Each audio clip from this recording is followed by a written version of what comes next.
I think the thing that That's people, what I found in myself. I think the thing that people fear the most in dreams, and the people that search most about dreams and ask most questions about, is death. Yeah. One of the things that dreams confront us with is our mortality. And death in a dream can have many interesting levels. Well, you say that, but I mean, I've often dreamt of, you know, my dead parents. Yeah, it doesn't actually even come into it that they are dead. I don't even recognise that they've died. No. So how, you know, so... Well, what you have to do with death dreams, there's lots of levels to look at it, because on one level it can represent a death of something within yourself. So, for example, if a person has had something in them lives that's left them, an emotional breakup, so they've broken up with someone they really loved, that can be represented in a dream as a death. Or A death an end of that's part of yourself, or the end of your employment, or the end of something in your life. A brotherly relationship, Yeah, sisterly it can be on relationship. many levels. You feel something has died, you know. No, but it also, dreams will also bring our own mortality to view, because we don't think about real life death in at all. Don't talk about that, you know. It's something. Don't be morbid, you know. But in dreams, those questions that we need to address are brought and confronted with us. So we'll often dream about life and the meaning of life and the purpose of life through death symbolism. Yeah. Death can also be the death of something in ourselves, like being buried alive is a common dream, or being buried. I'll tell you what, because we're burying something about ourselves, hiding something about us. Talking about death, I mean, suffocating our feelings. Ghost is another one. I've certainly had some ghost ones, and they've actually been sort of frightening enough to wake me up. Ghost dreams.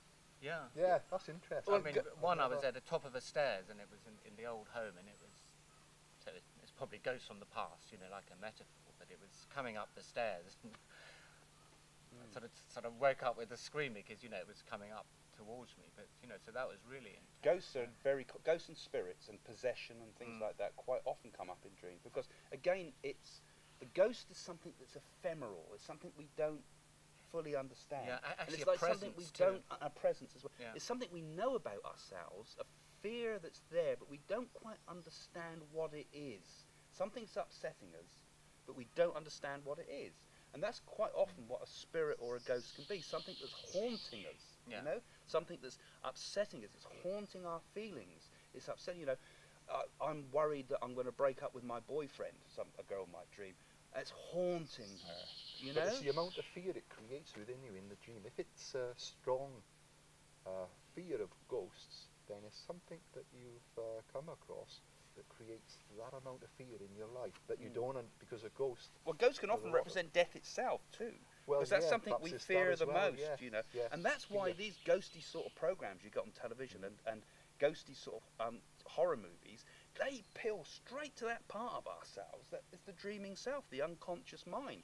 You know, Frankenstein, that monster, is something that we all have somewhere there that we don't want to face. Haunted house dreams and things like that are all about those things that we fear. In our normal life, there's this undercurrent of primal fear that's still there. And those are things that dreams help us to address. I think it's learn not, about, I don't think become it's just better primal people because fears. of I it. think it's also what you're talking about, things that haunt us. I mean, if you've had a difficult situation or a very trying or disturbing situation in the past, and you haven't actually come to terms with it, what you were saying earlier about, you know, I can't face this yet, you push it behind. Yeah. And it, you know, it does come Run up. away. And those things, yeah. Most people run away.